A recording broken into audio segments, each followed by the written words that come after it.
దేవి జీవితాన్ని మీరు గమనించండి. అంత గొప్ప వరం పొందింది, కన్యాపుత్రుణ్ణి కంది. కన్యాపుత్రుణ్ణి కన్నానన్న బెంగ కడుపులో ఉండిపోయి కొడుకును వదిలేశాడే ఏమైపోయాడో అన్న బెంగ పాండురాజుకి భార్యనయ్యానని సంతోషించింది. అయ్యో మాద్రి సవతిగా వచ్చిందని మళ్ళీ ఏడిచింది. పోనీలే అని సరిపెట్టుకుని ఇద్దరూ కలిసి సంతోషంగా భర్తని అనువర్తించారు. ఇంత గొప్పవాడని ఆ పాండురాజుకి శాపం వచ్చింది. అయ్యో పాండురాజుకి శాపం వస్తే వచ్చింది, కానీ మళ్ళీ దేవతల యొక్క అనుగ్రహంతో ఇంత గొప్ప కొడుకుని కన్నానని సంతోషిస్తోంది. తర్వాత ఏమవుతుందో చూద్దరు. కానీ ఇప్పుడు ఇక్కడ ధర్మరాజు గారు పుట్టారు అని తెలిసింది. పాండురాజుకి కొడుకు పుట్టాడు అన్న వార్త ధృతరాష్ట్రుడికి వెళ్ళింది, హస్తినాపురానికి. గాంధార్ అనుకుంటోంది తోడికోడలు కదండి, విశాల హృదయం లేనప్పుడు. కాబట్టి ఆవిడనుకుంది, చూశారా అన్నీ రక్షించేస్తాయి అనుకోవడానికి ఏముండదు. ఒక్కొక్కసారి మనం చాలా రక్షణ అనుకున్నది మనని భక్షిస్తుంది. తన ఇంటి కుక్క తన్ని కరిచినట్టు, తన చేతి మెతుకులు తిన్న కాకి తన తల మీద పొడిచినట్టు. ఎంత చిత్రం అంటే, గాంధారి పరమశివుడి గురించి తపస్సు చేసింది కన్యగా ఉన్నప్పుడు. తపస్సు చేస్తే ఏం కావాలన్నాడు, 100 కొడుకులు 101 సంతానం కావాలని. తథాస్తు అన్నాడు. సత్సంతానం అనలేదు కదా, తథాస్తు అన్నాడు. మా వంశానికి ఎప్పుడూ పిల్లల కొరత వస్తోంది, ఇంతమంది పిల్లలుండే పిల్ల ఇంటి కోడలైతే సింహాసనానికి ఇబ్బంది ఉండదు, పిల్లలు బాగా ఉంటారని తీసుకొచ్చి ధృతరాష్ట్రుడికి పెళ్లి చేశాడు భీష్ముడు. ఆ సువలుడు కూడా ఒప్పుకున్నాడు. తీసుకొచ్చి పెళ్లి చేశారు. పెళ్లి చేస్తే ఆవిడ మనసులో ఒకందుకు సంతోషించింది. మా ఆయన కంటే కళ్ళు లేవు, కానీ కళ్ళున్న పాండురాజు గారు రాజ్యం చేశాడు, కానీ ఇప్పుడు పాండురాజు గారికి సంతానం లేదుగా. కాబట్టి ఇప్పుడు నాకే సంతానం కలుగుతుందో వాళ్ళు సింహాసనానికి వస్తాడు. ఇప్పుడు ఆవిడ సంతోషం పొందింది. ఆ సంతోషం ఎంతలో ఆవిరైంది, అక్కడ ధర్మరాజు గారు పుట్టారని తెలిసింది. అక్కడ ధర్మరాజు పుట్టేశాడు కాబట్టి మొదట పుట్టినవాడు రాజ్యాధికారమునకు వారసుడుగా పుట్టవలసిన వాడు పుట్టేశాడు. 101 మంది పిల్లలు పుడతారని వరం ఉంటే మాత్రం ఎందుకు ఆలస్యంగా పుట్టడం వల్ల వచ్చిన ఇబ్బంది. తిరుమలలో అష్టదళ పాద పద్మారాధన సేవ నీ చేతిలో ఉంటే మాత్రం ఎందుకు, తెల్లవారకట 4 గంటలకి రైలు వెళ్ళిపోతుంది, వెంటనే కాలికి పైకి వెళ్ళి స్నానం చేసినా ఆనందనిలయంలోకి వెళ్ళిపోతాం కదండి. 1 గంట లేట్ అయినా 5ంటికి వెళ్ళినా వెళ్ళిపోతాం కదండి. 8ంటికి సేవనకు వెళ్ళాడు, 4 గంటలు లేట్ అయింది. ఎందుకు రైలు ఎడితే మాత్రం తిరుపతి, నువ్వు వెళ్తే కావాలంటే ప్రసాదం పుచ్చుకోండి అన్నారు. మళ్ళీ ఎప్పుడు దొరికేది నీకా టికెట్. అలా ఆలస్యమే. ఇది ఆవిడ కడుపు మండిపోయింది. ఎవరికి కావాలి ఇప్పుడు ఆ 101 సంతానం? ఎవరికి కావాలి? ఆలస్యంగా పుట్టడం. ముందు పుట్టు ఉంటే అప్పటికి ఆవిడ ఏడాది నుంచి కడుపుతోంది. ఏడాది నుంచి కడుపుతో ఉన్నటువంటి కుంతి కొడుకుని కనేసింది. అంతకన్నా ముందు కడుపుతో ఉన్న నేను కొడుకుని కనలేదు. ముందు నాకు పుట్టుంటే వాడు సింహాసనానికి వెళ్ళారు. ఇప్పుడు వీడు ఆలస్యంగా పుట్టి ఏం చేయాలి, అన్నయ్య వెనకాల వెళ్ళి విరవాలి అని కడుపు మండిపోయి ఆ కడుపుని బాధేసుకుని దిక్కుమాలిన పిల్లల లోపల ఎంతకీ బయటికి రారు, మీరు వచ్చేటప్పటికి ఏం మిగులుతుందిరా మీకని అసూయ ప్రబలింది. ఈ అసూయ ప్రబలి కడుపు మీద తాడనం చేసి, ఇది ఎక్కడిదండి ఇది? ఈవిడేం చేసిందంటే, ఈవిడ కడుపు బాదుకుంటే గర్భస్రావం అయిపోయి ఒక మాంసపిండము బయటపడిపోతే మరి 101 సంతానం ఉంటుందన్నాడు పరమశివుడు. మహానుభావుడు వేదవ్యాసుడు వచ్చాడు. ఆయన ఎప్పటికప్పుడు ఆదుకుంటూ ఉంటాడు ఈ వంశాన్ని. సత్యవతీదేవి తల్లిగా ఉందని ఆయన తాపత్రయం. కాబట్టి ఆయన గబగబా వచ్చి అన్నాడు, బుద్ధి లేనిదానా, ఎంత అసూయ పొందావు, అదే పద్ధతి ఒక తల్లి ప్రవర్తించవలసిన విధానం. సింహాసనం పోయిందని అసూయపడి కడుపు మీద కొట్టేసుకున్నావా, మాంసపిండం బయటపడిపోయిందా? అయినా నేను చెప్తున్నాను, నీకు 101 సంతానం కలుగుతుంది. నా మాట పోదు. మహాత్ములు సత్యం పలుకుతారా, మహాత్ములు పలికింది సత్యం అవుతుందా అంటే, మహాత్ములు సత్యం పలకరు, వారు పలికింది సత్యం అవుతుంది. అంటే వారు సత్యం పలకరు అంటే నా ఉద్దేశం వాళ్ళు అసత్యాలు ఆడతారని కాదు, వాళ్ళు అన్నది సత్యం అవుతుంది. ఒక అల్పాయుష్కుడు వెళ్ళి నమస్కారం చేస్తే ఆయన దీర్ఘాయుష్మాన్ భవ అన్నాడు అనుకోండి, అంతే, ఆయన దీర్ఘాయుష్మంతుడు అవ్వాలి, ఆయన అన్నది సత్యం అవ్వాలి. ఈశ్వరుడు ఉండేదందుకు అది సత్యం చేయడానికి.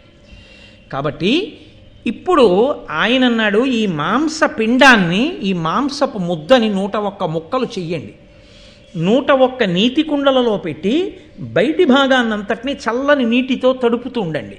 తడుపుతుంటే కొంతకాలానికి ఆ నీటి కుండలలో ఉన్నటువంటి మాంసపు ముద్దలే ఈ గర్భస్రావమైనటువంటి పిండ మాంసములో నుండి పుత్రులుగా పుడతారు. వాళ్ళే సంతానం అవుతారు. కాబట్టి ఆ కుండలను కాపాడండి, ఇది నా ఆజ్ఞ అన్నాడు. అని ఇంకెప్పుడు ఇలా నువ్వు అసూయతో ప్రవర్తించకన్నాడు. ఇది మొదలు. ఆ తర్వాత పెరిగే చెట్టు విషవృక్షం అంతా అదే. ఈ అసూయ ఎక్కడి వరకు వెళ్ళిందో అంటే తెలుసా అండి? చివర కృష్ణ భగవానుణ్ణి శపించేంత వరకు ఆఖరణ తన కొడుకులు అందరూ చచ్చిపోయారు, కుంతికి పుట్టిన 5 కొడుకులు బతికే ఉన్నారు అన్న బాధతో ఆవిడ కోపంతో చూస్తుండగా కళ్ళకి కట్టుకున్న గుడ్డ కిందకి జారితే ఆవిడ కన్నులలోంచి వస్తున్నటువంటి చూపు ఎక్కడ పడుతుందో అని కృష్ణుడు పాండవుల్ని వెనక్కి లాగి ధర్మరాజు నుంచాడు. ధర్మరాజు గారి కాళ్ళ మీద పడింది ఆవిడ చూపు. ఆయన కాళ్ళు కాలి బొబ్బలెక్కిపోయాయి. ఎదురుగుండా ఉంటే కాలిపోదుర్రా అన్నాడు. కృష్ణ పరమాత్మ ఉన్నాడు కాబట్టి రక్షించాడు. అసూయే. కాబట్టి ఇక్కడ పడిన బిందువు, ఇక్కడ పడిన విషబీజం ఇక పెరుగుతూనే ఉంది. అదే ఎదర మహాభారతాన్నంతటినీ నిర్ణయం చేసింది.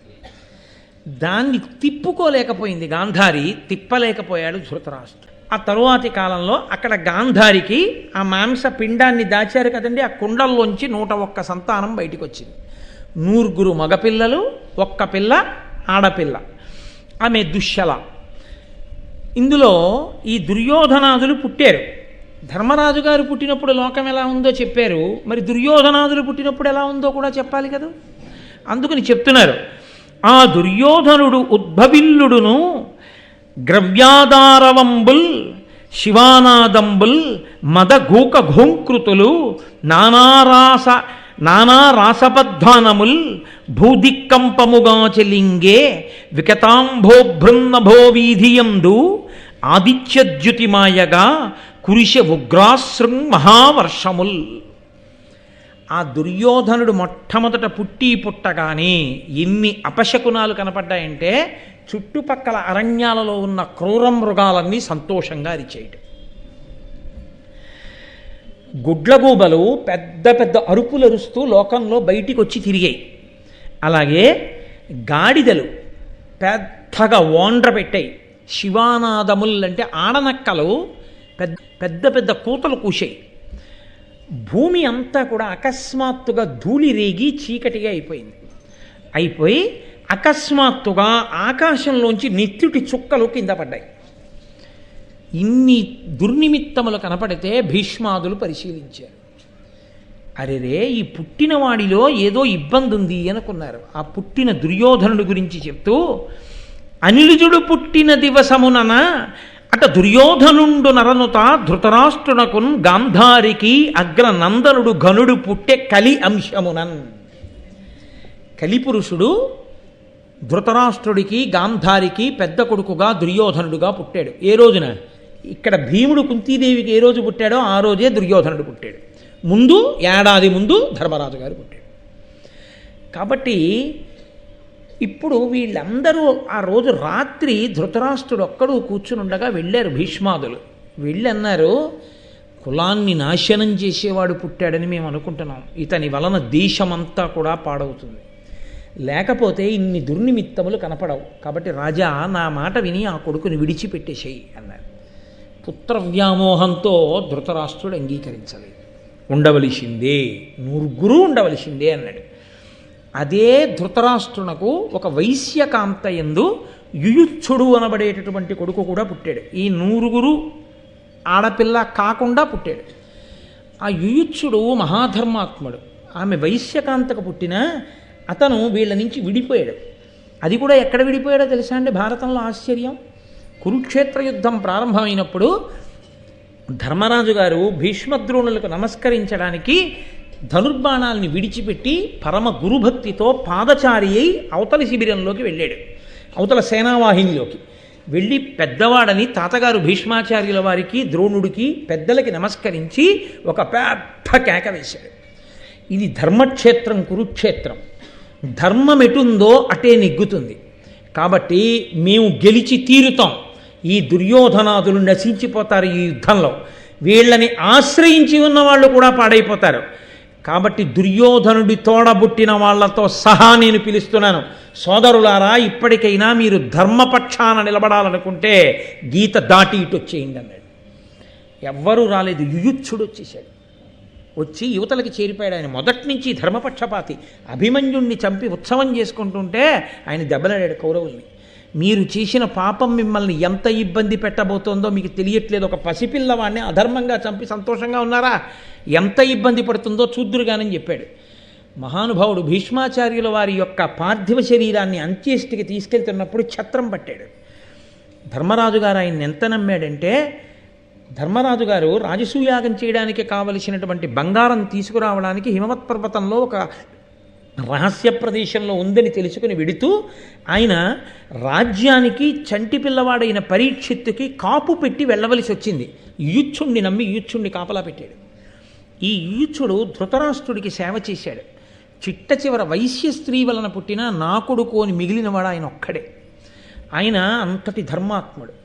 గాంధారి వలన పుట్టినటువంటి నూర్గురు దుర్మార్గులైతే ఒక వైశ్యకాంత వలన ధృతరాష్ట్రునికి పుట్టినటువంటి కుమారుడు మాత్రం అంత ధర్మాత్ముడయ్యాడు. కానీ ఆయనకి సింహాసనార్హత లేదు. పైగా మహానుభావుడు ధర్మరాజు గారు ఉన్నాడు. కాబట్టి ఆ యూచ్చుడు, నేను మహాభారతంలోంచి ఒకసారి ఆ యూచ్చుని యొక్క పాత్ర గురించి ఒక 4 మాటలు చెప్పాను. ఇంచేత అంటే దుర్యోధనాదుల గురించి 18 పర్వాలు వినకపోయినా మీకు తెలుసు. కానీ యూచ్చుడి గురించి ఒక 4 మాటలు అందుకని పరిచయ వాక్యాలుగా పలికాను.